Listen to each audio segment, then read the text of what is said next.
Made in Algeria, Maghrebex ou Bati Maghreb.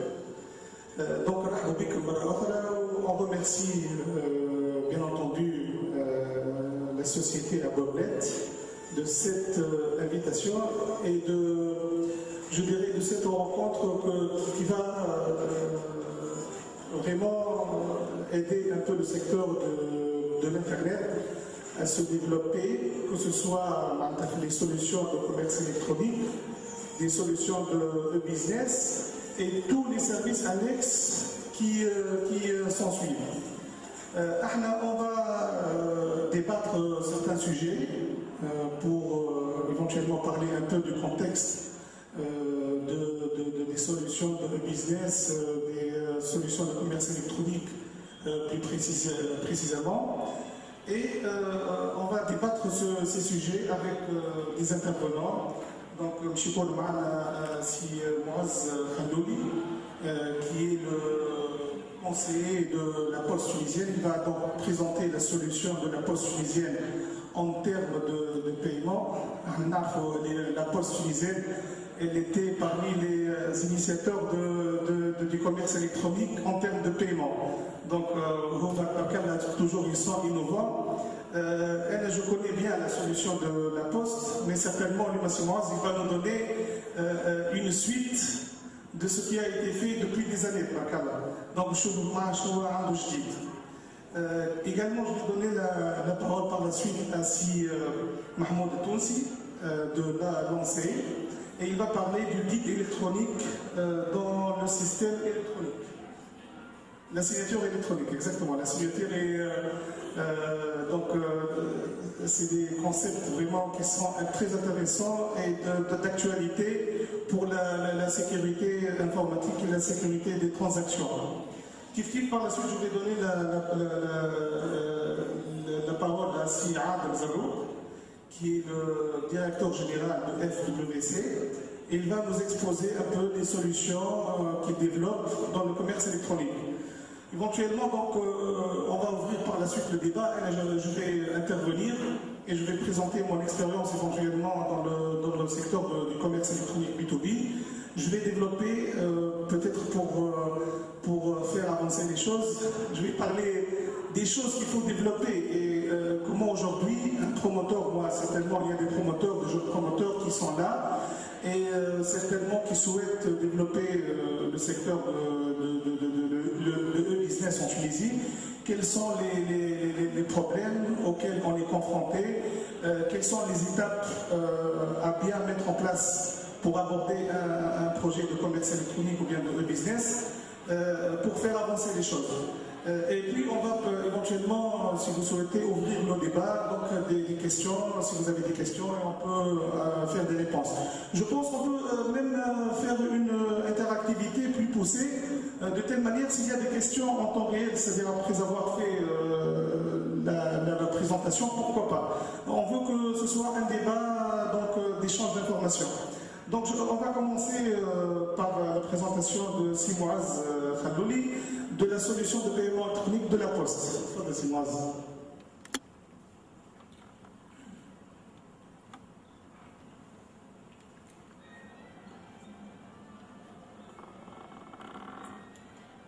Plus de 8 ans que je travaille dans le domaine de la monétique et donc j'ai été confronté en quelque sorte à plusieurs situations, plusieurs phases d'évolution quelque part de tout ce qui est commerce électronique et développement de sites internet, que ce soit du côté de l'administration, que ce soit du côté du secteur privé. Donc ma présentation aujourd'hui, elle va porter un petit peu sur la présentation de la plateforme de paiement électronique de la Poste tunisienne. Mais avant de commencer cette présentation, donc on va aborder un petit peu, je vais essayer de souligner quelques aspects qui concernent tout ce qui est changement d'environnement. Donc on va parler du contexte, des défis, de la stratégie qui a été adoptée par la Poste tunisienne pour essayer de se positionner aux nouvelles données du marché, de la solution de paiement, donc e-dinar, et puis de son évolution vers tout ce qui est mobile payment. Et puis parler un petit peu de la c'est des solutions e-logistiques, puisque la Poste tunisienne elle est concernée aussi par la distribution pour tout ce qui est commerce électronique.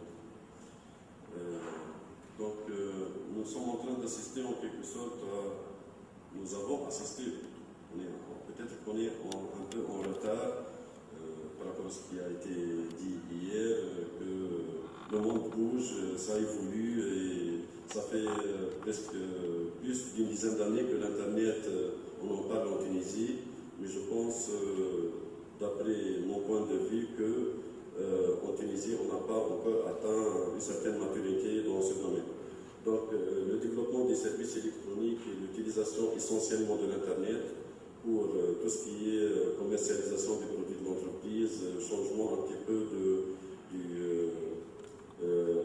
système d'information et son ouverture aux clients, on est un peu en retard par rapport aux expériences qui se passent dans le monde.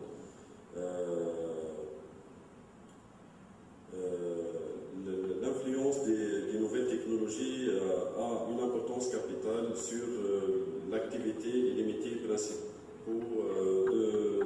de la Poste en général dans le monde. La Poste se trouve contrainte par rapport aux évolutions technologiques plus que toutes les entreprises en peut dire. Donc il y a une conscience au sein de la Poste tunisienne que les innovations technologiques et les évolutions technologiques ont un impact très important sur l'activité de la postale en général. C'est ce qui a suscité en quelque sorte plusieurs stratégies au niveau des opérateurs postaux dans le monde, de migrer vers l'Internet, de s'ouvrir sur l'Internet, puisque l'activité postale est la première activité, quelque part, qui est concurrencée par les nouvelles technologies. Aujourd'hui, il n'y a aucune personne qui envoie des courriers, les entreprises commencent à échanger sur Internet, donc il y a tout un métier de l'activité postale qui se trouve en danger, et donc ça nécessite une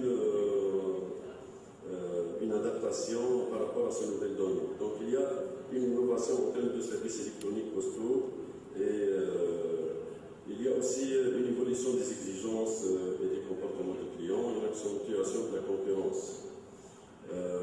La Poste, comme on le sait tous, c'est une entreprise qui a deux métiers, donc le métier de service financier et le métier, quelque part, de distributeur, de fournisseur de logistique de distribution. Donc le premier métier se trouve concurrencé par les nouvelles technologies, les mails, l'Internet, les SMS, le mobile, tout ça. Et le deuxième métier, comme on le sait tous, on est concurrencé quelque part par les institutions financières, l'activité bancaire, tout ça. Donc c'est ce qui a amené la Poste tunisienne à avoir une stratégie depuis une dizaine d'années, de commencer à travailler sur les nouvelles technologies, de penser à comment les intégrer au niveau de ces deux principaux métiers. Et donc cette stratégie, elle nous a permis en quelque sorte de penser à développer de nouveaux produits qui permettent la survie de la Poste et penser à mettre à niveau des produits existants en les intégrant au niveau par exemple du web ou du mobile ou des trucs comme ça. À mon avis, le principal produit et la principale plateforme qui a été lancée par la Poste tunisienne dans ce cadre est la plateforme Edina. Donc depuis l'année 2000, la Poste tunisienne a lancé une nouvelle plateforme qui va répondre à certains besoins d'entreprises et de particuliers, c'est le besoin d'acheter sur Internet. Donc on s'est posé la première question, comment un Tunisien pourrait payer sur Internet, et on a commencé à trouver des solutions. On a monté une solution purement tunisienne qui est basée sur des cartes prépayées. Donc on va équiper des clients par des cartes prépayées, et ces cartes prépayées, on va mettre de l'argent dessus et qui vont nous permettre de payer sur un site marchand. Et donc d'offrir la possibilité aux entreprises tunisiennes de commencer à faire du commerce en ligne. Parce qu'en 2000, par exemple, il n'y a aucune solution de paiement sur Internet qui a été montée en Tunisie. Cette solution a subi plusieurs évolutions au fil du temps. Donc, par exemple, au début, le dinar, c'était une carte qui permet seulement le paiement sur Internet. Après, on a pensé à joindre à un compte de dinar une carte prépayée Visa ou Mastercard qui permet aux clients aussi de disposer d'une carte bancaire qui lui permet tous les services offerts par une carte bancaire ordinaire. Et entreprises tunisiennes, puisqu'on parle de l'utilisation du web par les sociétés dans le cadre de ce forum. Donc on a pensé à comment essayer d'attirer les entreprises tunisiennes à aller sur le e-commerce, à investir dans un site web. Et on a essayé d'avoir, donc on s'est dit que les entreprises tunisiennes, toujours, ils nous demandent, par exemple, combien vous avez d'internautes qui peut payer sur Internet, pourquoi je vais investir sur un site. Donc on s'est dit, Internet, ce n'est pas la Tunisie seulement, on va s'ouvrir sur le monde entier. Et donc on a commencé des process pour essayer d'intégrer au niveau de la solution Edina aussi la possibilité de payer avec des cartes Visa et Mastercard à partir de l'étranger. Et c'est ce qui s'est passé en 2003, donc on a obtenu la première licence, si on peut dire, acquéreur e-commerce pour une institution financière en Tunisie, et on est devenu acquéreur Visa sur Internet, et on a commencé à accepter les cartes Visa à partir de l'étranger. En 2005, on s'est affilié à Mastercard, et on a commencé à acquérir les cartes Mastercard sur Internet. Donc, on commence à avoir beaucoup plus d'argumentation qui va convaincre une entreprise tunisienne à y croire et commencer à investir dans un site web commercial qui va vendre sur le net et donc commencer une activité de commerce électronique. Sauf qu'il y a toujours quand même des contraintes, puisque le principal obstacle au niveau du commerce électronique, c'est la fraude. Et la fraude par carte bancaire au niveau international. Heureusement, la solution Edina est trop sécurisée. On a trouvé qu'on a poussé trop sécurité avec la solution Edina parce qu'on était conscient qu'il y a de la fraude. Donc la solution Edina, les principales bases, c'était de séparer le compte courant bancaire physique, là où il y a toute la richesse de la personne, avec un compte virtuel. Même si ce compte-là il est attaqué, c'est une partie ou des sommes bien déterminées, ce n'est pas toute la richesse de la personne qui est le compte bancaire. Parce qu'il y a beaucoup on entendait qu'il y a beaucoup de fraude pour le paiement sur Internet avec les cartes bancaires. Mais quand même, on est allé vers Visa et Mastercard, on a commencé à accepter les cartes Visa et Mastercard sur Internet. La licence, donc vous savez tous que pour payer sur Internet avec une carte bancaire, on utilise juste le numéro de la carte et on a la validité et le code CVV2 qui est inscrit sur le verso de la carte. Donc là, on est en train de travailler sur... c'est ce qui a constitué en quelque sorte un frein pour nous. On a vécu quelques expériences et on s'est dit on va ralentir un petit peu pour l'affiliation à l'international. Il faut reconnaître, donc on est en train de parler franchement et en toute transparence. Là, on est en train de travailler sur une mise à jour de notre solution de paiement en intégrant ce qu'on appelle les solutions 3D Secure, Secure Code de Visa et de Mastercard, qui ressemblent en quelque sorte à la solution Edina, qui sont basées sur le fait qu'une banque doit donner à son client, à son porteur de carte, un code spécifique ou un mot de passe qui lui permet de s'authentifier au niveau d'une transaction de paiement sur Internet. Donc là, on est sur un projet, j'espère que début avril 2012, on aura une solution de paiement sur Internet avec les cartes internationales qui sera sécurisée. Comment intégrer la solution de paiement par Edina?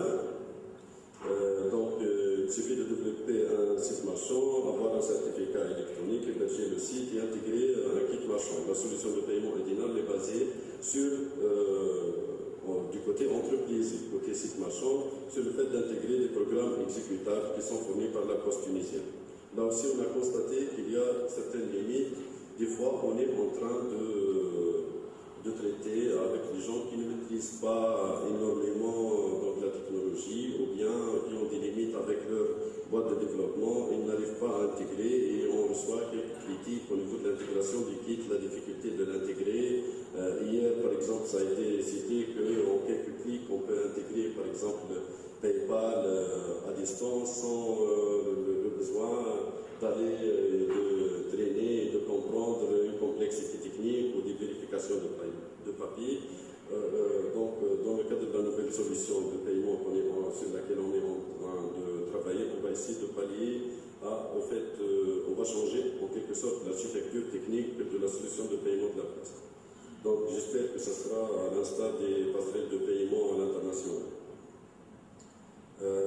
Du côté moyen de paiement, donc la Poste a essayé d'émettre plusieurs types de cartes plusieurs évolutions. On a des cartes Visa, des cartes Mastercard. Toutes les cartes de la Poste tunisienne permettent à un client de payer sur Internet à travers la solution de paiement Dinar.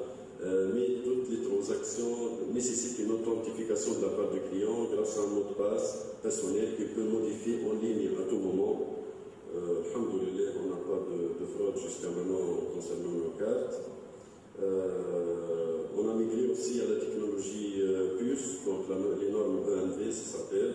Donc la technologie PUS qui permet de sécuriser encore plus les cartes de paiement bancaires, puisque la technologie PIST, par exemple, a montré quelques limites, puisqu'on peut copier des cartes.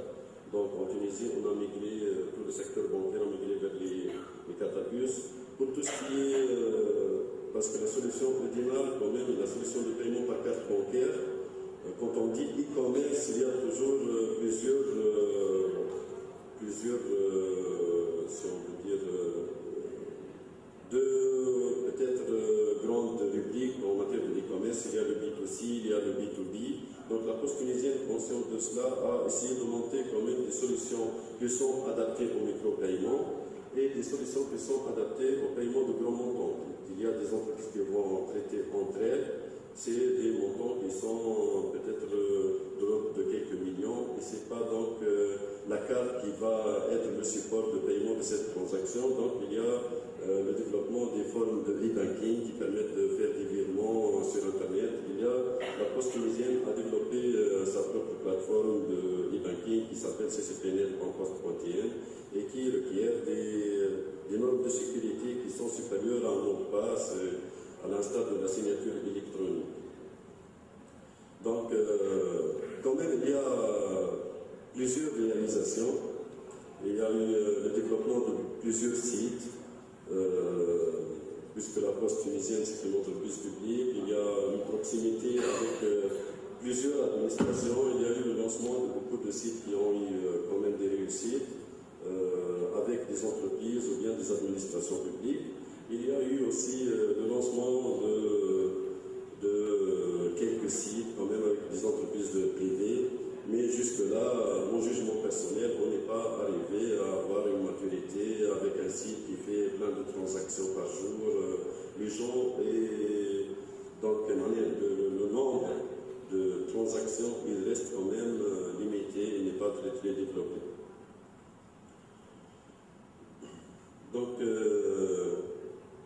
si on prend une carte Dinar, pourquoi on parle de solution multicanal? C'est qu'on a essayé de développer plusieurs canaux de paiement ou bien d'utilisation de la carte pour notre porteur de carte. Et donc, on a développé les utilisations au niveau des distributeurs automatiques de billets, les utilisations au niveau de l'Internet, les utilisations au niveau des magasins pour payer à travers des terminaux de paiement électronique. Mais on a aussi, actuellement, on commence à penser plutôt mobile, et on parle du mobile banking, du mobile payment. Et donc la Poste tunisienne a commencé à s'intégrer dans ce domaine d'activité, puisqu'il y a beaucoup plus de mobile que d'Internet, en quelque sorte. Il y a aussi l'Internet sur le mobile, qui est le futur de la technologie.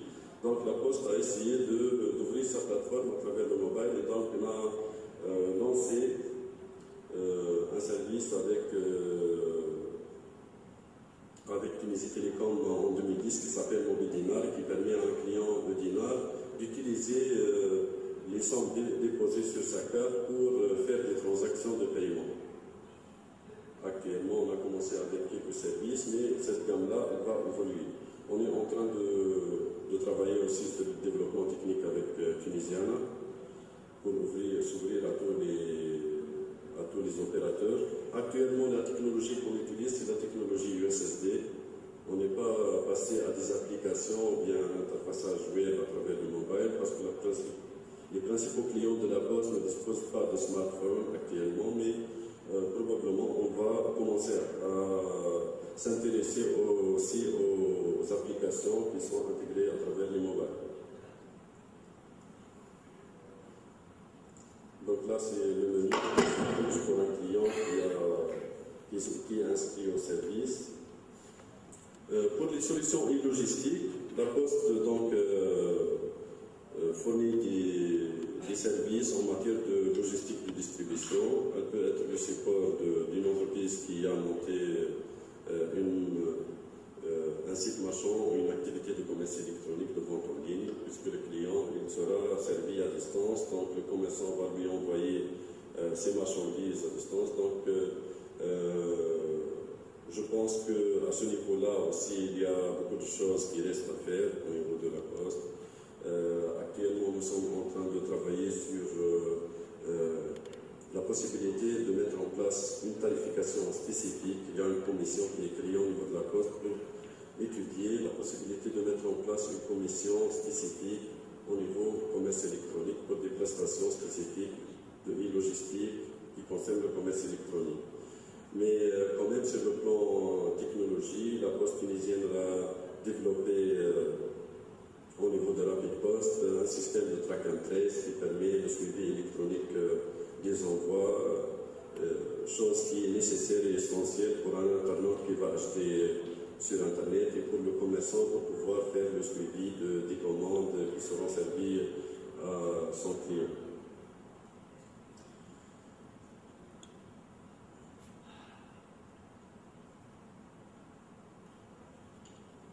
Bon, je vais conclure avec un bilan en quelque sorte.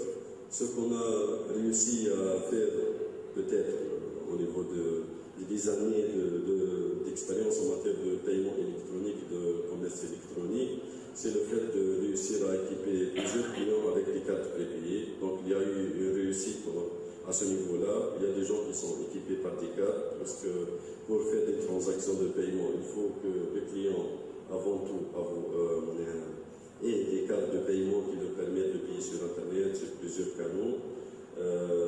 Mais les limites, c'est toujours des transactions qui sont faites en matière de paiement sur Internet.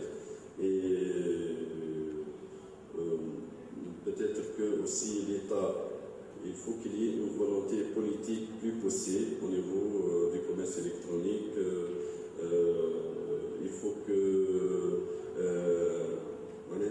dans tous les pays où le commerce électronique a une réussite, a enregistré une réussite, c'est qu'il y a une volonté politique aussi derrière, une politique fiscale adaptée. Moi, je pense à des idées, par exemple, pourquoi pas exonérer de la TVA tout ce qui est vendu sur Internet, ou bien accorder un avantage pour une entreprise sur une période, par exemple limitée de 2 ans, 3 ans, les ventes en ligne sont exonérées de la TVA sur le site de vente en ligne, par exemple, sur l'environnement physique. Vous vendez avec la TVA, sur Internet, vous achetez moins cher, par exemple, et là, ça va encourager les Tunisiens à aller acheter sur Internet. Voilà, donc, merci. Merci, M. Simoaz. Donc, en fait, je pense, par rapport à 2 ans, on s'est vu 3 ans, je pense qu'il y a des innovations, des améliorations au niveau de votre plateforme de paiement. On veut que ce meeting soit, je dirais, il se concrétise au niveau de l'échange des informations. Donc, on veut pousser les choses. On a parlé beaucoup de commerce électronique. On a une petite rencontre où vous pouvez poser des questions. Également, les intervenants, ils peuvent également répondre à ces questions. Je vais passer le mot à Si Tounsi. Juste, la présentation un peu plus, je dirais, précise et plus rapide. Pour se positionner, en fait, le e-business, c'est le terme un peu plus général que le commerce électronique. Alors, il faut savoir que le commerce électronique, il représente 10% du chiffre d'affaires réalisé dans le monde par rapport au e-business. Donc, le terme e-business, c'est une notion qui englobe, entre autres, le commerce électronique. Donc, les concepts. Donc, aujourd'hui, peut-être on va se concentrer sur le commerce électronique, mais il y a certains modules, il y a certaines composantes que nous n'allons pas exposer dans le dossier. Donc, je vous passe le mot pour présenter votre solution. Merci. Bonjour, ravi aujourd'hui de vous présenter un fruit très important pour l'agence. C'est un fruit de travaux de recherche sur des guides de bonne pratique au niveau secteur de la création et l'utilisation de la signature électronique. Je présente aujourd'hui la division d'évaluation du système de créditage. C'est une division qui travaille essentiellement sur les affaires d'évaluation du système de cryptage. Par ailleurs, elle travaille sur des affaires de pré-étude de plateformes de signature, c'est-à-dire les développeurs ou ceux qui veulent développer des produits de signature peuvent être assistés par notre division dès la phase de la conception ou dans une phase un peu avancée d'évaluation ou validation. Par ailleurs, nous avons une sous-équipe qui travaille sur l'éveil et les innovations et prépare des guides de bonne pratique dans la matière de la signature électronique. Par ailleurs, nous avons d'autres services comme l'homologation technique ou l'accompagnement dans la mise en place des VPN sécurisés. Je commence par vous donner un peu une image choquante. C'est une dame qui sait travailler avec les documents électroniques. Donc, c'est une affaire de passer du papier vers le numérique, la dématérialisation. Nous devons pouvoir travailler et exploiter le réseau qui existe entre nous aujourd'hui. Nous avons besoin de travailler sur l'échange de données, donc des plateformes d'échange, des espaces de travail vraiment numériques ou de rencontres numériques. Par ailleurs, si nous avons réalisé ces deux pas énormes, nous avons un problème à affronter. C'est la garantie de consentement pour l'échange électronique. En d'autres termes, la protection de nos transactions. Comment nous allons les protéger? Comment nous allons donner des preuves à nos données? Donc, nous avons besoin d'avoir une preuve, une protection, une non-répudiation, ne pas nier la participation à des transactions. Et c'est le sujet de mon intervention d'aujourd'hui. Donc, dans le domaine de l'Internet et dans le réseau, nous allons affronter un nouveau problème, les challenges de la confiance dans les échanges électroniques. Donc, nous avons besoin d'une authentification, la preuve d'identité. Aussi, par ailleurs, nous avons besoin de s'assurer que les données qui circulent entre nous, qui sont échangées entre nous, ne sont pas altérées lors de son transmission sur le réseau. C'est l'intégrité des données. Et de ne pas nier la participation à une transaction, la non-répudiation, la garantie de consentement, par exemple, disons. Et par ailleurs, certaines données doivent rester confidentielles, les protéger, la confidentialité. Et la solution maintenant. Comment nous allons réussir pour mettre en place? L'un des outils nécessaires pour cette preuve, c'est la signature électronique. La signature électronique, elle est définie comme étant le paradigme nécessaire pour mettre en place un procédé permettant de garantir l'authenticité de l'expéditeur et de vérifier l'intégrité de message. Donc, avec la signature électronique, on arrive à mettre en place et à assurer l'intégrité des données et l'authentification de l'émetteur de données. Et par ailleurs, nous avons besoin de faire cette garantie de consentement. La signature électronique assure également une fonction de non-répudiation, c'est-à-dire qu'elle permet d'assurer que l'expéditeur a bien envoyé le message. Cette signature, elle est caractérisée par le fait qu'elle est basée sur une solution technique. C'est une solution technique de pointe basée sur la cryptage. C'est un cryptage asymétrique. Par ailleurs, pour se rassurer, nous allons faire certaines transactions sur le net. Est-ce que c'est légal? Oui, c'est légal. Elle est reconnue par la loi.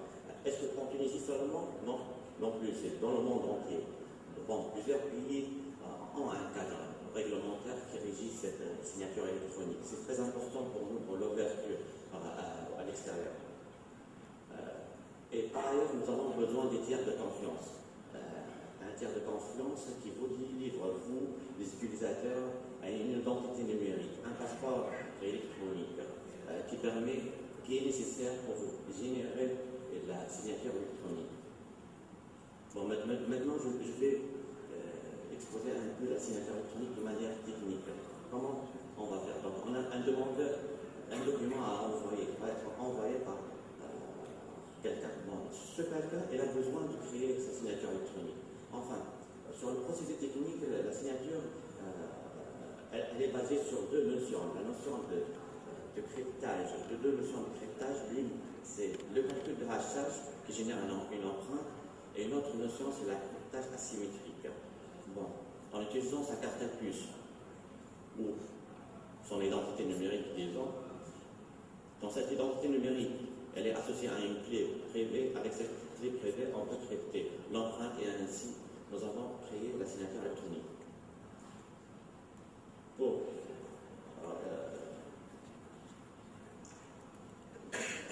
Pour l'autre partie qui va vérifier que la signature elle est correcte ou non. Donc, il a reçu une signature électronique, il a reçu le texte, le document, c'est-à-dire, à partir du document qu'il a reçu, il va calculer une empreinte. Cette empreinte sera calculée.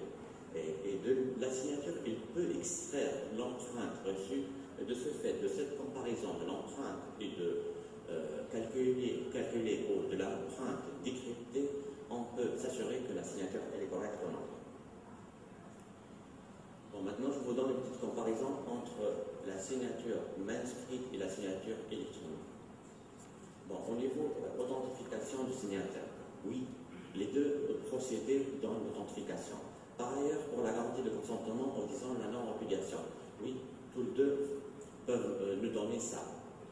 Pour l'intégrité de données, ça reste vraiment délicat pour la signature manuscrite. Si on laisse des vides dans notre papier, on peut insérer d'autres contenus. Bon, je vous dis qu'avec la signature électronique, on peut même signer un papier vide. Il restera toujours vide. Mais avec la signature manuscrite, c'est absurde de signer un papier vide, disons. Pour la vérification, il suffit d'avoir un outil de vérification fiable, on peut vérifier la signature électronique. Pour la signature manuscrite, il reste des problèmes, vraiment. Les problèmes des imitations. Quelqu'un peut imiter votre signature. Donc, ça reste aux experts de montrer que c'est vraiment pas votre signature. C'est le problème de faux par imitation.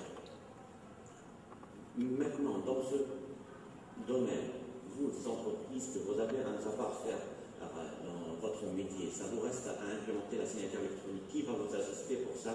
Donc, qui va vous donner ce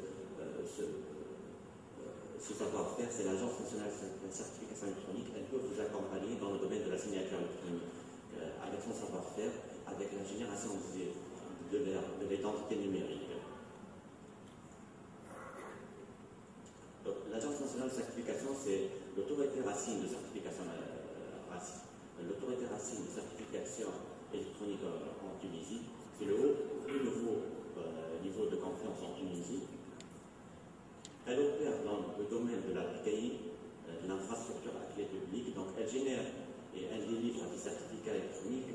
Elle gère le cycle de vie du certificat électronique. Par ailleurs, c'est une autorité de redatage, Stamping Authority.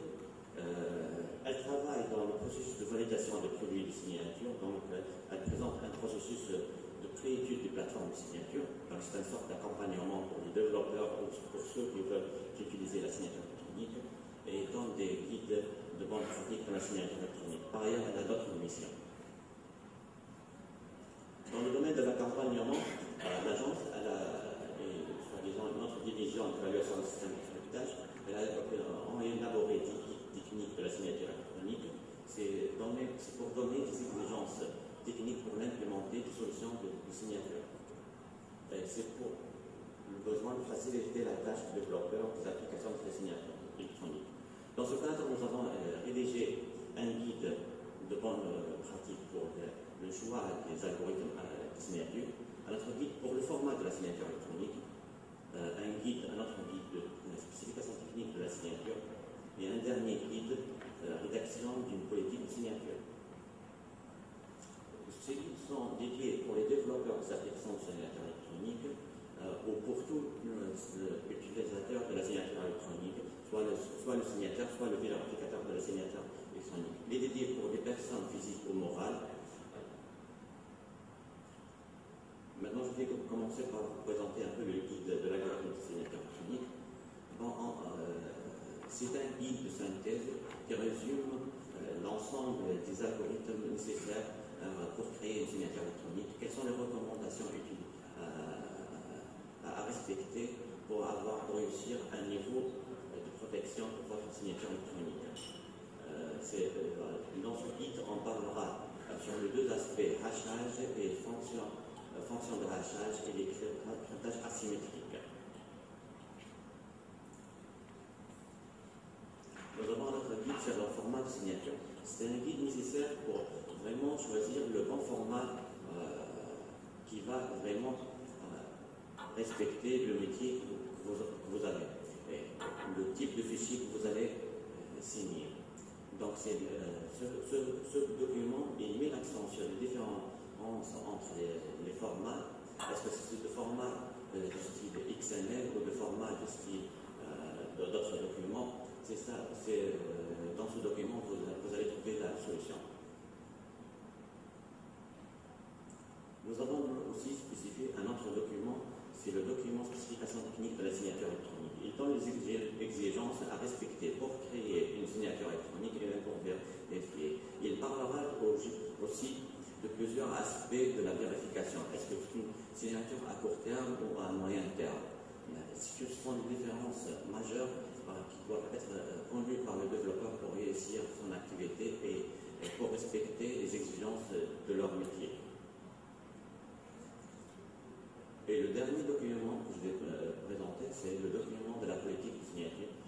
C'est l'ensemble, c'est un document qui décrit les règles qui doivent respecter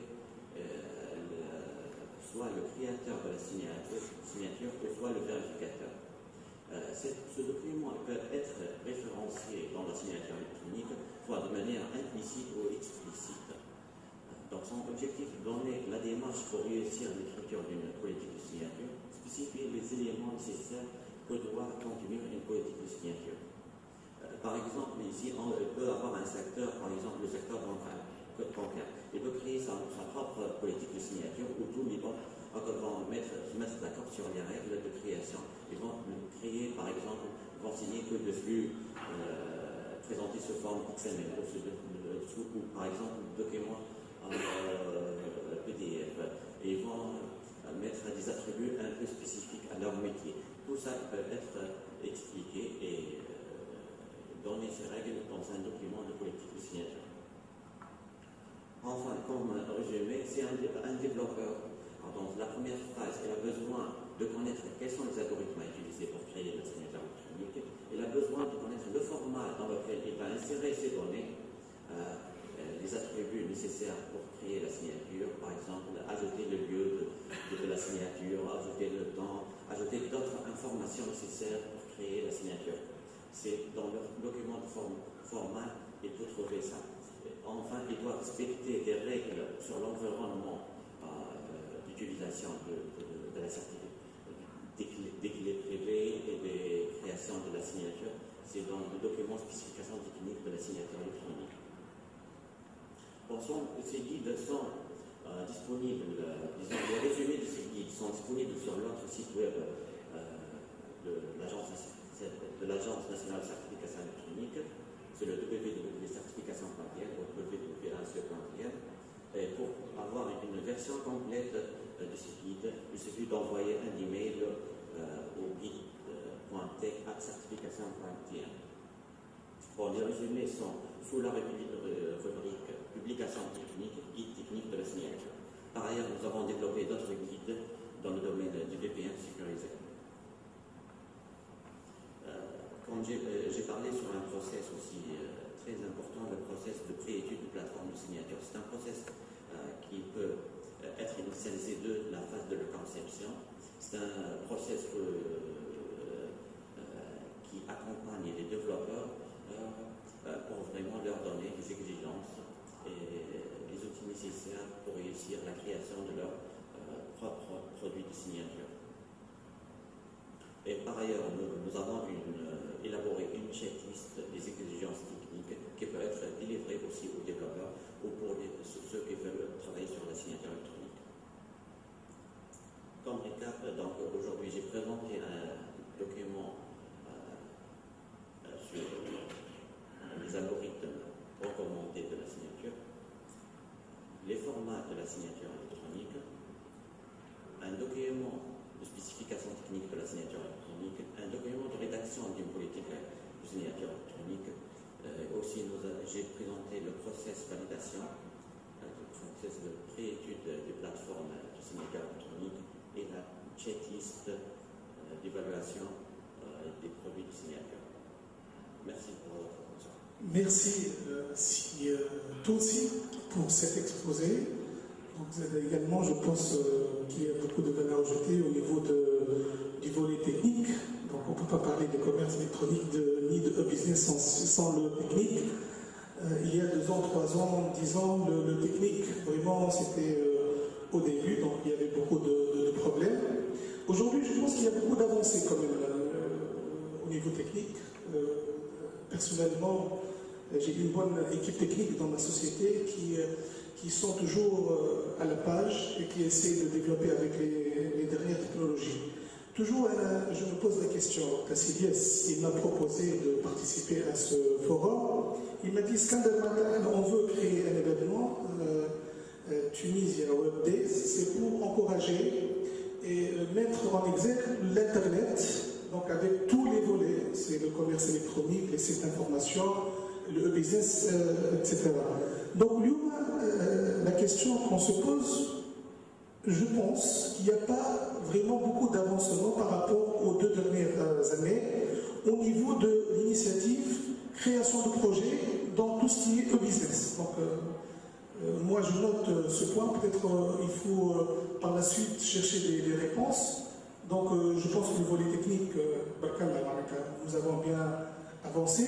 Le problème où il est, on peut discuter par la suite, parce que je suis persuadé, au niveau du développement du métier de business, du commerce électronique, ce n'est pas seulement le volet technique qui est important.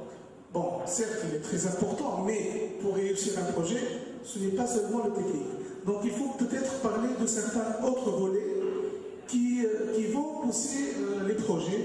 Et aujourd'hui, si on parle de l'emploi. Personnellement, je suis persuadé, il y a peut-être des étudiants qui sont ici, il y a beaucoup de choses à développer dans tout ce qui est web. Donc, je suis persuadé qu'il faut voir quels sont les réels problèmes pour faire avancer les choses. Donc, c'est une question peut-être par la suite à laquelle on peut répondre. Donc, je vais passer maintenant la parole à Siad Zalo pour présenter un cas d'entreprise, une de ces solutions de commerce électronique. Merci, Siad.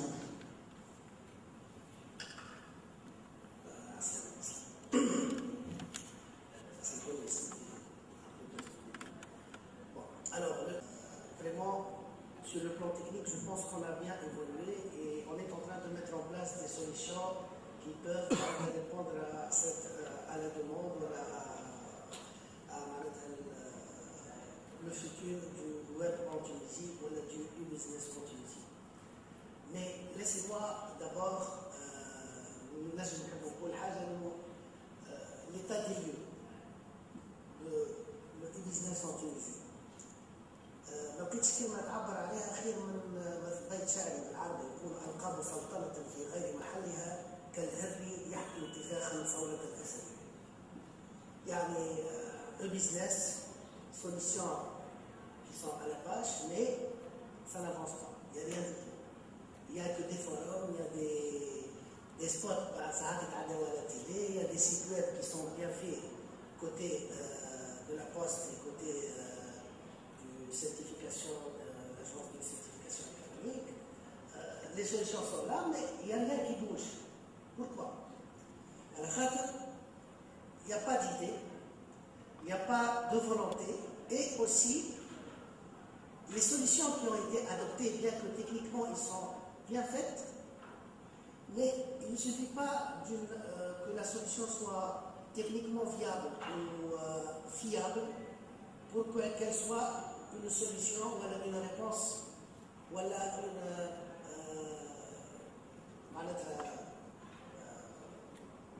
élan de step pour l'avenir du web en Tunisie.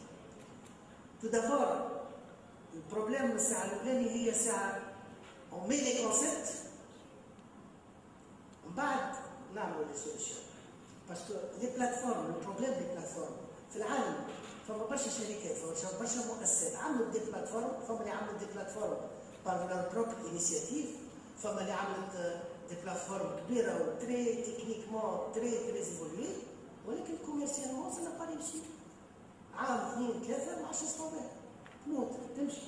قداش من شركه في العالم اللي عملت سو لا بورت باسكو سي سوليسيون elles sont top mais commercialement elles ne sont pas top. Donc نعرفوا احنا في البدايه je donne l'exemple par exemple de la construction mécanique. مثلا نعرفوا احنا في الستينات في الخمسينات كانوا ثم دي تورنوفيس انواع واشكال، لكن ما قعد فيهم في الاخر كان لي دو زونيفرسيتي، تورنوفيس امريكان وتورنوفيس فرنسي. علاش؟ باسكو سي تورنوفيس لا avec tout un background culturel.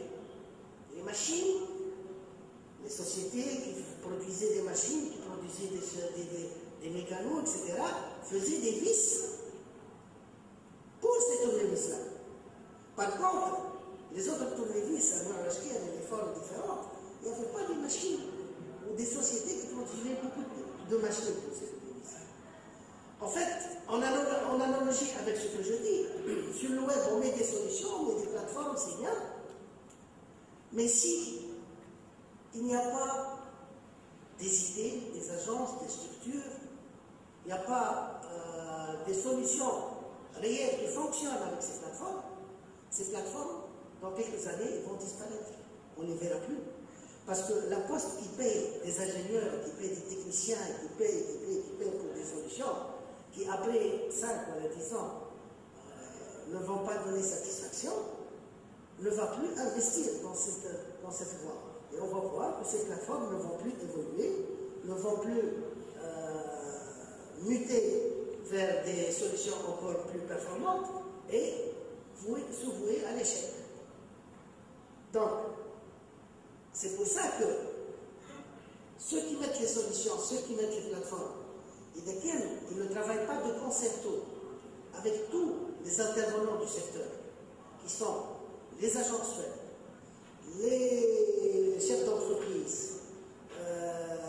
les médias, et tout ce qui pourrait faire de ces solutions un événement et faire avancer les plateformes pour qu'ils deviennent on les adopte, fait l'action quotidienne, fait le paiement, fait le commerce, etc.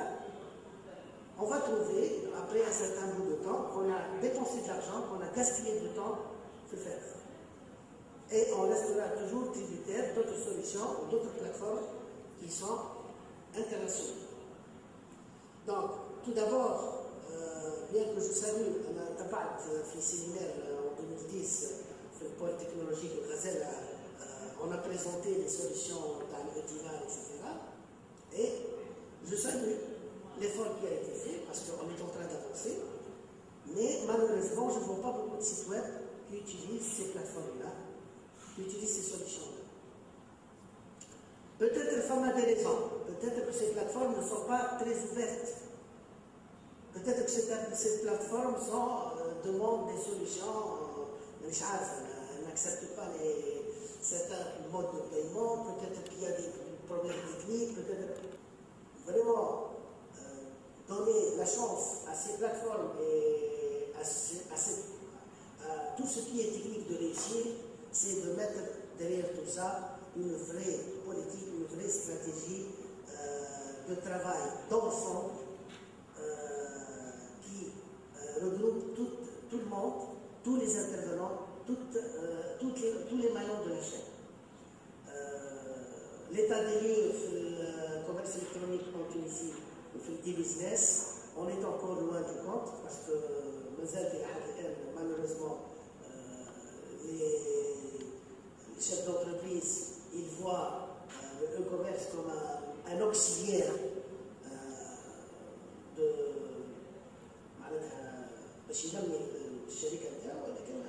tant qu'on ne voit pas que c'est un outil primordial et que c'est un outil qui pourrait répondre à un besoin réel de sortir de la crise, on ne pourra pas vraiment avancer dans ce secteur. Donc, pour développer l'état des lieux, c'est en fait de faire jaillir le besoin. Tant qu'on n'a pas besoin de manger, on ne mangera pas. Tant qu'on n'a pas besoin de boire, on ne boit pas. Donc, il faut susciter ce besoin. Il faut que les chefs d'entreprise le besoin d'avoir une présence sur le web, le besoin de penser à trouver une alternative à ce que la crise qu'il pourrait dégager un chiffre d'affaires important et plus important, je dirais même, que celui qu'il fait à travers les voies traditionnelles de la commerce intérieur. Donc, la première étape, c'est le besoin. Alors, je me dirige vers un client où je ne me contente pas de lui présenter techniquement, schématiquement mes dossiers, mes références, mais non. Je prends le temps de prendre une chaise et de discuter avec lui. Je parle de ça à faire. Une entreprise comment tu comptes avancer encore plus? Comment vous comptez, par exemple, même l'entreprise, voilà, je vous propose d'autres idées, d'autres secteurs. Alors je me mets dans l'habit du chef d'entreprise et non dans l'habit d'un chef d'une agence web. Le problème, c'est que nous, les agences web, on est devenus comme des médecins. On va pour faire l'état des lieux, on se fait pencher là-bas, on écoute les chériquettes, on se chauffe, je propose, on peut nous accepter une solution famille, on accepte une solution famille, on اقترح عليك انك تمشي vous explorer الفوا الفلانيه في البيزنس بتاعك, etc. Je suis devenu, à chaque fois, j'entre dans une entreprise, je m'incarne, c'est l'incarnation, on est le chef de l'entreprise avec, je décède, c'est ça. Avec un madkhal, c'est faire jaillir un besoin chez le chef d'entreprise, d'abord pour qu'il voit dans le web une solution à ses problèmes, une solution aussi à faire évoluer son entreprise. بعد تبقى المرحلة المهمة ياسر اللي هي يتعرض لها شيف دونتربريز. ساعات شيف دونتربريز يحب كل شيء كلي هما. تجي تقول له أنا راني معايا فما دوترز انترفونون فما دي بلاتفورم كي فو فوار فما. Mais peut-être, un peu de mon expérience, nous avons commencé depuis 2004 à travailler dans le secteur de l'Internet. Donc en 2004, on était 3 personnes. Aujourd'hui, nous sommes 42 personnes.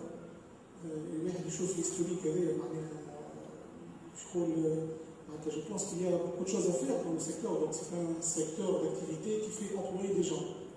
Nous sommes également, peut-être on est implanté également en Algérie, nous sommes 28 personnes à Alger. Également, on vient d'ouvrir des bureaux à Casablanca. Donc je pense que ce secteur, c'est un secteur qui fait employer beaucoup de gens et c'est des cadres qui sont employés. Donc il y a beaucoup de potentiel. Aujourd'hui, je ne suis pas satisfait des choses. On n'avance pas très bien. Vraiment, on évolue d'une manière plus rapide. Donc, on n'a pas évolué d'une manière plus rapide. Et là, je vais évoquer certains points, c'est-à-dire qui sont les intervenants dans le secteur, dans l'activité d'une société qui travaille dans le secteur du commerce électronique ou de business. أول حاجة هي le promoteur de la poste et la banque et les SNP, techniquement on est bien faire, etc. قبل ما نمشي للباب وقبل ما نمشي للintervenant technique, نحكي على البروموتور بيدو. Est-ce que le promoteur il a développé un business plan? Est-ce que l'idée du projet, où elle se positionne par rapport à la concurrence, où elle se positionne par rapport au marché, le problème c'est quoi? Il marche des étudiants, des futurs promoteurs, où ils développent des choses. Bien sûr, il faut innover, ça c'est certes, il faut anticiper, mais ça veut dire que اللي هي تمشي مع المارشي كيما قال كونسيزابور سي لو بوزوان. انا عجبني الكلام تاعو خاطر سي معناتها يدي دي شوز دو تيران نقولوا. المشكله شنو هو؟ انا مثلا في الشركه تاعي باش نعطيكم اون اكسبيريونس كنت نجم انا معناتها اليوم جو نكزيست با ريالمون جي كوني بوكو دو ديفيكولتي كيما اي شركه كيما اي واحد بدا في البيزنس تاعو. لو كان ما كانتش ثم معناها هذيك احنا نقولوا الكرواسونس نتاع الانترنت في تونس ولا بي اس ال راه اليوم اون نيكزيست بلو معناها. اي جي كوني بوكو دو ديفيكولتي en 2006-2007. En 2008, nous avons remarqué que l'Internet, elle a poussé les choses. Quand on a كنا وليت تخدم على الانترنت اليوم حتى تجيو ان كليون تحب تبيع له ان سيرفيس نحس اللي ثم برشا ايفولوشن en termes de philosophie d'utilisation Internet et des technologies de l'information dans la vie quotidienne de l'entreprise. Donc là, أول حاجة c'est le modèle économique. J'invite tout le monde, il y a un projet à développer, c'est de bien voir le business plan, l'idée du projet. Une fois nous avons mis en place l'idée du projet, et on a bien cadré le business plan, ça m'a le volet, je dirais, de l'équipe. Il faut trouver l'équipe, les techniciens, les commerciaux, les gestionnaires de contenu, etc. Donc là, il y a un problème énorme au niveau de recrutement, au niveau de la formation. Quand je lance une demande de recrutement, je trouve beaucoup de difficultés, des centaines de CV. Et quand je postule une demande pour un profil bien précis, mais il faut que quand je lance une demande à la commerciale, j'ai des techniciens. وعلاش انا كون جو لونس نقول انا حاشد بين انفوغرافيست ولا ديفلوبور معناها سينيور علاش يجيني عباد مازال فريمون هنا نقول لكم ثم مشكله كبيره معناها او نيفو دو ريكروتمون اي دو فورماسيون ثم اي مالونتوندي ما بين معناها لي انترفونون دو لومبلوا اي دو لا فورماسيون في تونس. انا ما نحبش جو ديفلوب برشا جوست جو في ايفوكي سارتان بوان. Le troisième volet, c'est les intervenants du paiement électronique. Bien sûr, quand on parle du commerce électronique, lesquels on se positionne le modèle économique du commerce électronique transactionnel. Il faut distinguer le commerce électronique transactionnel et le commerce électronique relationnel. Sur la plateforme interne de Tunisie, nous avons près de 3500 clients, nous avons 10 000 visiteurs uniques par jour. Par jour, 10 000 visiteurs assis. On ne fait pas de la transaction commerciale, mais on fait la mise en relation. Mais pour les sites web qui font la transaction. Donc les intervenants du paiement électronique, les CPP, les banques, la poste, je pense aujourd'hui, un problème technique, à moins que des intervenants, je ne connais l'axe. Certaines défaillances. Je pense que ces intervenants, ils sont en train d'avancer. ما نتصورش كان معناها واحد يقول لك المشروع نتاعي ما مشاش في البيزنس على خاطر ثم بروبليم دو بايمون الكترونيك. راه لو زيموريس n'existe pas dans le monde entier. Mais je pense qu'il y a beaucoup de je ne veux pas ajouter des fleurs, je connais pratiquement la plupart des intervenants dans le secteur, mais je pense qu'ils sont en train d'avancer sur ce volet. Donc le rôle des intervenants du paiement, etc., c'est très important. De l'autre côté, les intervenants techniques. Les intervenants techniques, là, je parle bien, là, c'est un problème que je rencontre, et là, je suis vraiment capable de répondre à certaines questions. C'est le problème je dirais, de l'hébergement. Donc, il y a beaucoup de problèmes d'hébergement, et là, personnellement, je ne trouve pas un bon hébergeur en France. Je peux le les fournisseurs d'accès à Internet, ils sont là. Aujourd'hui, je rencontre beaucoup de difficultés.